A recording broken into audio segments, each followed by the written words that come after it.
Hi everyone. So this video is going to be about particles and specifically classifying particles. Particles are divided into two main groups. These are hadrons and leptons. Let's start off with hadrons. Hadrons go through strong and weak interactions. They're divided into two main groups, which are mesons and baryons. Mesons are made up of one quark and one antiquark. So for example, a pion is made up of an up quark and a down antiquark. The corresponding antiparticle will have the opposite quark structure. So an antipion would have a down quark and an up antiquark instead of an up quark and a down antiquark. Mesons, lepton numbers and baryon numbers are 0. Baryons. Baryons are made up of 3 quarks. For example, a proton is made up of 2 up quarks and 1 down quark. The corresponding antiparticles are made up of the exact opposite structure, so they have 3 antiquarks. For example, an antiproton would have 2 up antiquarks and 1 down antiquark instead of 2 up quarks and 1 down quark. All baryons have a baryon number of +1 and the antibaryons have a baryon number of -1. They have a lepton number of 0 and the baryon number is always conserved after an interaction. Let's move to the other types of particles. Leptons. Leptons only go through weak interaction, so they don't go through strong interaction. Leptons aren't made up of quarks. They're slightly bigger than quarks, but they're much smaller than hadrons, so mesons and baryons. All leptons have a lepton number of +1, and the antileptons have a lepton number of -1.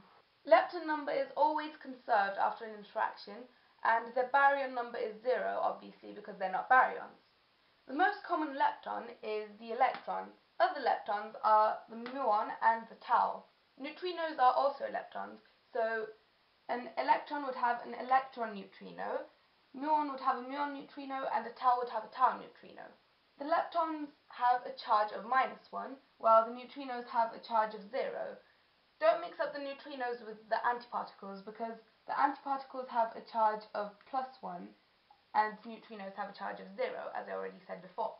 So the antiparticle of an electron would be an anti-electron or a positron, and instead of E-, it would be E+.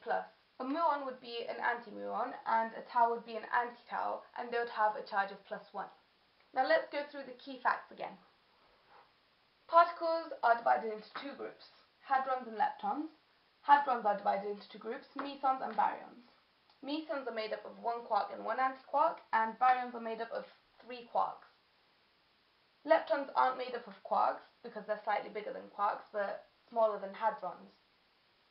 Mesons and leptons don't have baryon numbers because they're not baryons, and mesons and baryons, so the hadrons, don't have lepton numbers because they're not leptons.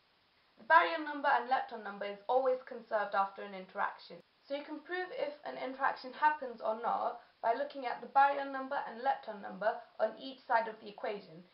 If the baryon number and the lepton number is conserved, that interaction can happen. I hope this has been helpful, and I'll see you guys next time.